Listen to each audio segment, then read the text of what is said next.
शिक्षण परिषद महाराष्ट्र सेतू अभ्यासक्रम इयत्ता 9वी गणित भाग 1 व 2 शैक्षणिक वर्ष 2021-2022 साठी दिवस 16वा या दिवसासाठी दिलेली चाचणी क्रमांक 1 आहे। त्या चाचणीमध्ये दिलेले सर्व प्रश्न आपण आता सोडवणार आहोत आणि ही जी चाचणी आहे ती एकूण गुण 15 साठी देण्यात आलेली आहे। ओके,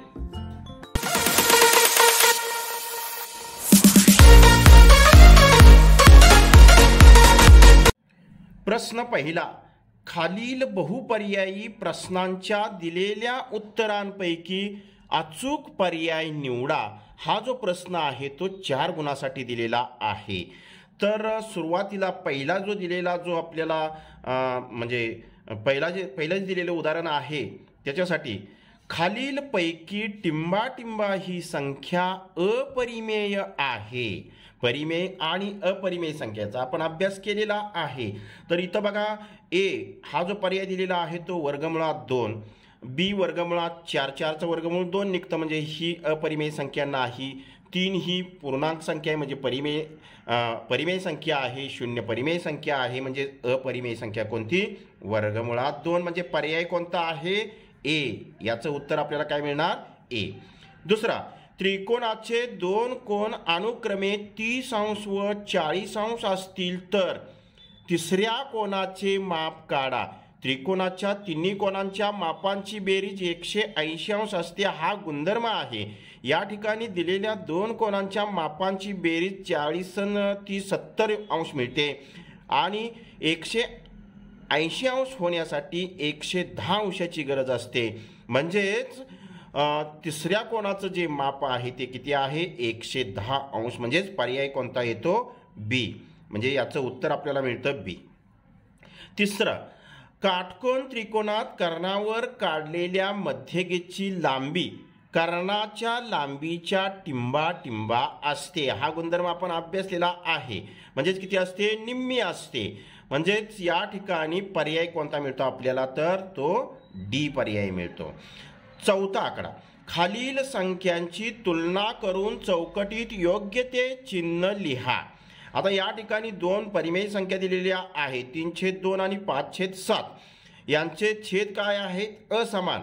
मग पहिल्या संख्येला अंश आणि छेदामध्ये 7 न गुणायचं आणि दुसऱ्या संख्येला अंश आणि छेदामध्ये किती न गुणायचं? 2 न गुणायचं।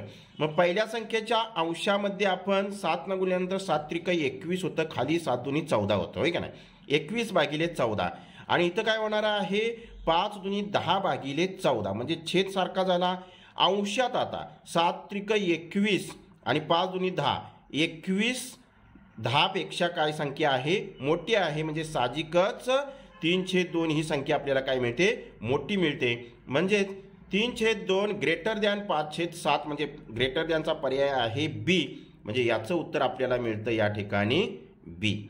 अशा पद्धतीनं हा पर्याय लिहिण्यासाठी जो दिलेला पहिला प्रश्न होता 4 गुणासाठी तो या ठिकाणी संपलेला आहे। लगेचच आपण पाहूया पुढचा प्रश्न। प्रश्न दुसरा सोडवा।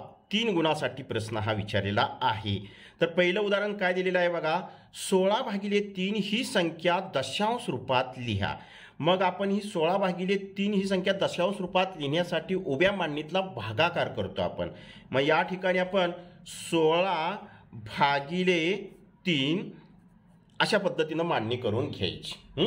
आता 3/5 म्हणजे 5चा भाग लागतो। 3/5 वजाबाकी करूया। या ठिकाणी शिल्लक राहिलं 1। आता 1ला 3 भाग लागत नाही, मग आपण 1 वरती घेतलं 0 आणि या ठिकाणी भागाकारामध्ये घेतला पॉइंट। 3 त्रिक 9 वजाबाकी केली, या ठिकाणी 1 बाकी राहिली, पुन्हा त्याच्यावरती घेतलं 0।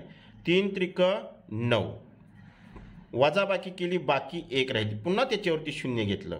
3 त्रिक 9 वजाबाकी केली, बाकी 1 राहिली, म्हणजे बाकी कायम 1च राहते। म्हणजे भागाकाराची क्रिया ही कशी आहे? न संपणारी आहे। म्हणजेच भागाकारात आपल्याला दशांश चिन्हाच्या उजव्या बाजूला 3 3 3 3 हा अनंतापर्यंत अंक मिळणार आहे। म्हणून आपल्याला 16/3 बरोबर काय दशांश रूप मिळतं? 5.333 ... आहे का नाही? म्हणूनच हे थोडक्यात 16/3 बरोबर 5.3 हा एकमेव एकच अंक पुन्हा पुन्हा येतो। हे थोडक्यात लिहायचं झालं तर 3 संख्या लिहायची, त्याच्या डोकीवरती एक टिंब द्यायची। याचा अर्थ काय आहे, 3 ही संख्या म्हणजे पुन्हा पुन्हा येते, म्हणजेच 16/3चं हे दशांश रूप अखंड आणि आवर्ती आहे। त्याच्यामध्ये 3 हा अंक पुन्हा पुन्हा कायम येत आहे, या ठिकाणी आपल्याला पाहायला मिळतं। हे जातं 16/3चं दशांश रूप। आता दुसरं उदाहरण दिलेलं आहे, सोबतच्या आकृतीवरून माप कोन ABD काढा। ABD आकृतीचं निरीक्षण केल्यानंतर आपल्या लक्षात असं येतं की कोन ABD हा त्रिकोण ABCचा काय आहे, बाह्य कोन आहे आणि बाह्य कोनाचा गुणधर्म आहे। त्याचा उपयोग करून आपण या ठिकाणी या कोनाचं माप लिहिणार आहोत। मग लिहूया आपण, माप कोन ABD बरोबर माप कोन कोणता, BAC म्हणजे A कोनाचं माप कोन BAC अधिक माप कोन कोणता, C म्हणजेच ACB। हे का लिहिलं आपण, तर त्रिकोणाच्या बाह्य कोनाचा गुणधर्म, याच्यावरून आपण हे असं लिहिलेलं आहे। त्रिकोणाच्या बाह्य कोनाचा गुणधर्म म्हणून आपण असे विधान लिहिलेलं आहे। म्हणून माप कोन ABD बरोबर माप कोन BAC किती आहे बघा, BAC 70 अंश अधिक माप कोन ACB 50 अंश बरोबर 7 आणि 5 12 120 अंश। म्हणून माप कोन ABC बरोबर आपल्याला किती मिळालं, ABD या ठिकाणी काय लिहायचं राहिलं आपलं, ABD। म्हणून माप कोन ABD बरोबर 120 अंश। त्रिकोणाच्या बाह्य कोनाचे माप हे त्यांच्या दूरस्थ आंतर कोनांच्या मापांच्या बेरजे इतकं असतं। हा आपला गुणधर्म आपण अभ्यासलेला होता, त्याच्या आधारे आपण हे उदाहरण सोडवलेलं आहे। याचं माप किती आपल्याला मिळालं, 120 अंश। तिसरं उदाहरण, 5 व 3 या दोन्ही संख्यांनी निश्चेच भाग जाईल अशी एक संख्या लिहा। 5 त्रिक 15 आणि 3 5 15 म्हणजेच 15। ओके, आणखी तुम्ही लिहू शकता 30 पण आहे ना, 5 न 30ला भी भाग लागतो आणि 3 न 30ला पण भाग लागतो इत्यादी। आपल्याला एक लिहायला सांगितले ते आपण या ठिकाणी 2 संख्या लिहिलेल्या आहेत। अशा प्रकारे हा प्रश्न क्रमांक 2 होता तो या ठिकाणी संपलेला आहे। लगेचच पाहणार आहोत आपण पुढचा प्रश्न। प्रश्न तिसरा सोडवा, 8 गुणासाठी विचारलेला हा प्रश्न आहे। पहिलं उदाहरण काय दिलेलं आहे बघा, 1 संख्या रेषेवर वर्गमुळात 2 ही संख्या दाखवा। या ठिकाणी मी ही अशी एक संख्या रेषा काढून घेतलेली आहे। अशा पद्धतीने तुम्ही एक संख्या रेषा काढून घ्यायची। संख्या रेषा काढून घेतल्यानंतर आता इथं वर्गमुळात 2 ही संख्या आहे। मग वर्गमुळात 2 या संख्येचं आपल्याला वर्गमूळ काढता येते का, तर नाही। मग आपण काय करायचं, शून्यापासून 1 एकक अंतरावरती असणारा हा जो काही बिंदू आहे, या बिंदूतून बरोबर काटकोन करणारी एक रेषा किंवा किरण एक इथून असं आपण एक या बिंदूतून संख्या रेषेवरल्या काढून घ्यायचं। ओके, असं वरच्या दिशेनं असं किरण काढून घ्यायचं। हे बरोबर या काढलेल्या संख्या रेषेला या ठिकाणी काय आहे, लंब आहे। हा जो काढलेला आपण लंब आहे त्या बिंदूला आपण बी नाव देऊया। इथं काय नाव देऊया, बी। मग बी बिंदूतून आपण वरच्या दिशेनं काय संख्या रेषेला काय काढून घेतलेला आहे, लंब काढून घेतलेला आहे। आता काय करायचं, या ठिकाणी ओ पासून बी पर्यंतचं अंतर किती आहे, 1 एकक आहे। 1 एकक एवढंच अंतर आपण कंपासात बरोबर घ्यायचं आणि पुन्हा बी बिंदूवरती कंपासाचं टोक ठेवायचं आणि वरच्या दिशेनं काढलेल्या किरणाला छेदेला असा एक कंस काढून घ्यायचा। कंस काढून घेतल्यानंतर जो आपल्याला छेदन बिंदू मिळतो त्या छेदन बिंदूला आपण काय करूया, ए नाव देऊया।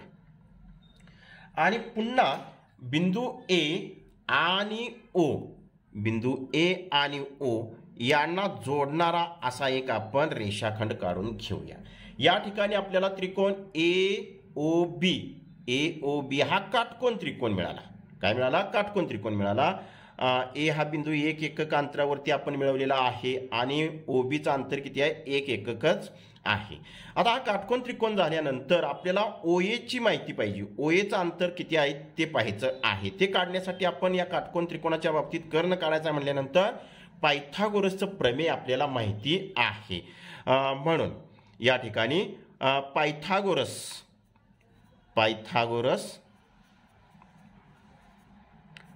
प्रमेयावरून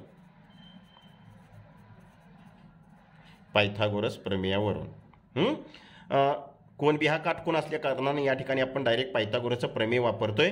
कर्णाचा वर्ग म्हणजेच OAचा वर्ग बरोबर ABचा वर्ग अधिक OBचा वर्ग.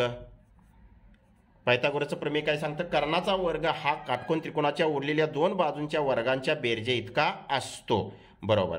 AB किती आहे? 1 आहे. म्हणजे 1चा वर्ग अधिक OB सुद्धा अंतर किती आहे? 1 आहे. म्हणजे 1चा वर्ग. 1चा वर्ग 1 अधिक 1चा वर्ग 1 बरोबर आपल्याला मिळतं 2.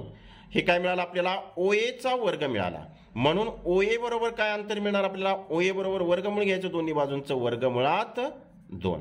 हे आपल्याला वर्गमुळात 2 अंतर OAचं मिळालं. आता काय करायचं? कंपासाच्या साह्यानं कंपासामध्ये OA एवढं अंतर घ्यायचं, एवढं असं अंतर घ्यायचं बघा. आणि काय करायचं आपण? बरोबर त्या A बिंदूतनं असा एक कंस काढून घ्यायचा की जो कंस बरोबर आपण काढलेल्या संख्या रेषेला छेदेल इथपर्यंत असा काढून घ्यायचा. हा काढलेला जो कंस आहे तो कंस बरोबर संख्या रेषेला ज्या ठिकाणी छेदतो इथं छेदतो म्हणजे या ठिकाणी कोणती संख्या आली? वर्गमुळात 2. ओके. अशा पद्धतीनं संख्या रेषेवरती आपल्याला वर्गमुळात 2 ही संख्या दाखवता येते. चला तर पाहूया आपण आता दुसरं उदाहरण. काटकोन त्रिकोणाच्या 2 लघुकोनांची मापे y व 2y आहेत तर त्या 2 कोनांची मापे काढा. आता आपल्याला काटकोन त्रिकोणाच्या बाबतीत एक कोन काटकोन असतो आणि उरलेले 2 कोन लघुकोन असतात. आणि ते उरलेले 2 कोन लघुकोन जे असतात ते परस्परांचे काय असतात? कोटिकोन असतात. म्हणजे त्या 2 कोनांच्या मापांची बेरीज काय असते? 90 अंश असते. मग आपण या ठिकाणी विधान एक लिहूया. तर काटकोन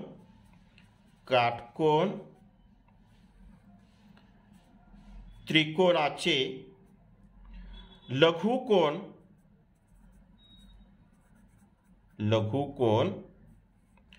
परस्परांचे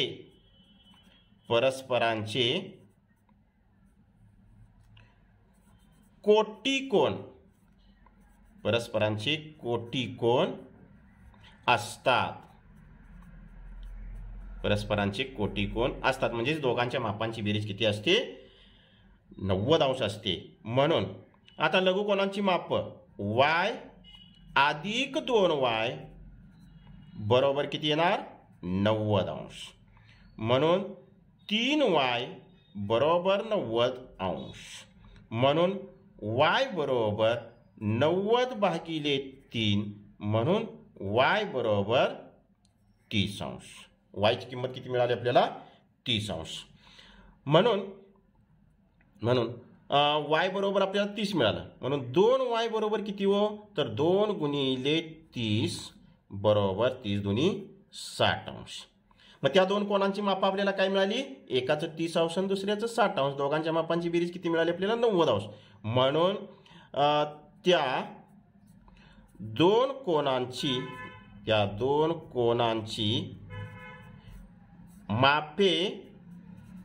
मापे बरोबर 30 अंश व 60 अंश आहेत. 30 अंश व 60 अंश आहेत. अशा पद्धतीनं प्रश्न क्रमांक 3 मधील दुसरं उदाहरण संपलेलं आहे. लगेचच आपण पाहूया पुढची उदाहरणे. उदाहरण क्रमांक 3. या ठिकाणी आपल्याला आकृती दिलेली आहे. आकृतीत रेषा L समांतर रेषा M आहे आणि रेषा N ही त्यांची काय आहे? छेदिका आहे.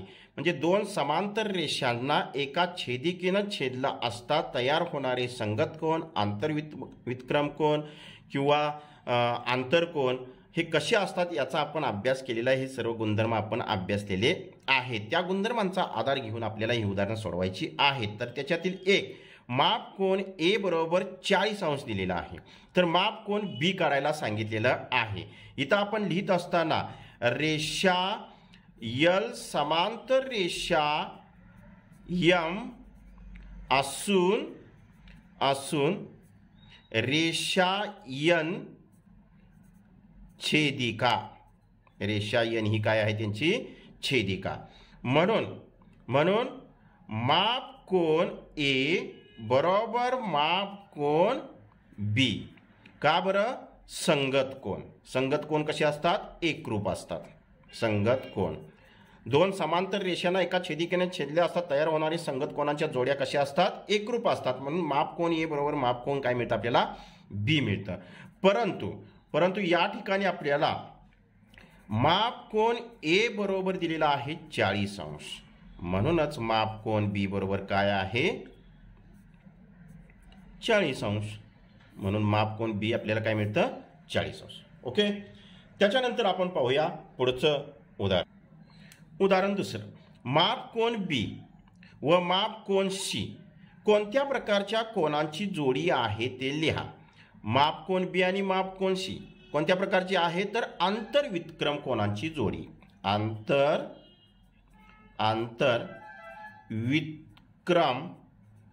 आंतरवितक्रम कोनांची जोडी.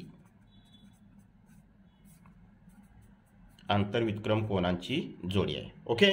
त्याच्यानंतर आता आपण जाऊया उदाहरण क्रमांक 4. आकृती दिलेली आहे. त्रिकोण ABC मध्ये एक बीडी हा जो रेषाखंड काढलेला आहे बीडी बाजू AC वरील काय आहे? तो शिरोलंब आहे. म्हणजेच तो बाजू AC वरती काय आहे? लंब टाकलेला आहे. ओके.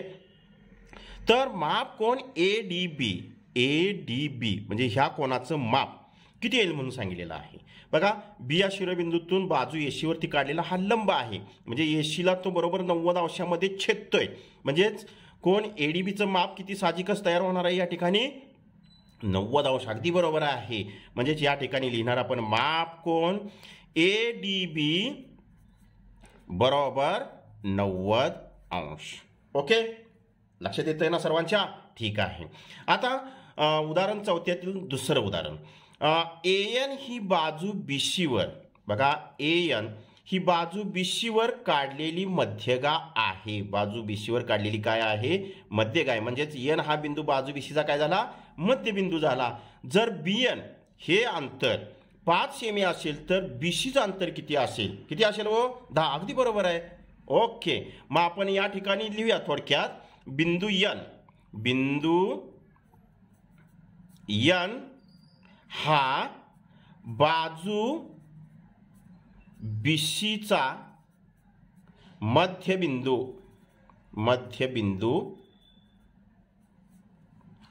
बाजू BCचा मध्यबिंदू आहे. बाजू BCचा काय आहे?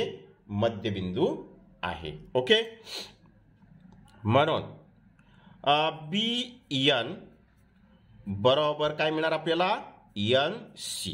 BN बरोबर NC. परंतु आपल्याला BN या ठिकाणी 5 दिलेला आहे. परंतु BN बरोबर 5 दिलेला आहे. म्हणून NC बरोबर आपल्याला काय मिळणार? 5. काय मिळणार? 5. आता आपल्याला काढायला सांगितलं BC. हे अंतर काढायला सांगितले. BC म्हणजेच काय? या दोघांची बेरीज BN अधिक NC. म्हणून BC बरोबर BN अधिक NC बरोबर BN आहे 5 अधिक NC आहे 5 बरोबर किती मिळतं आपल्याला? 10. म्हणून BC बरोबर 10. हे असं आपल्याला या ठिकाणी उत्तर मिळालेलं आहे. अशा प्रकारची सेतू अभ्यासासाठी आपल्याला दिलेली जी पहिली चाचणी होती त्या चाचणीत असणारे सर्व 3 प्रश्न होते ते या ठिकाणी आपले सोडवून झालेले आहेत आणि हे सर्व प्रश्न त्यांची दिलेली लिहिलेली उत्तर आपल्याला सर्वांना समजली असतील असं मी गृहीत धरतो. आपण या ठिकाणी थांबूया. हा व्हिडिओ आवडल्यास लाईक करा, शेअर करा, सबस्क्राईब करा. पुन्हा भेटू आपण सेतू अभ्यासक्रमाच्या पुढील व्हिडिओमध्ये. तोपर्यंत सर्वांना धन्यवाद.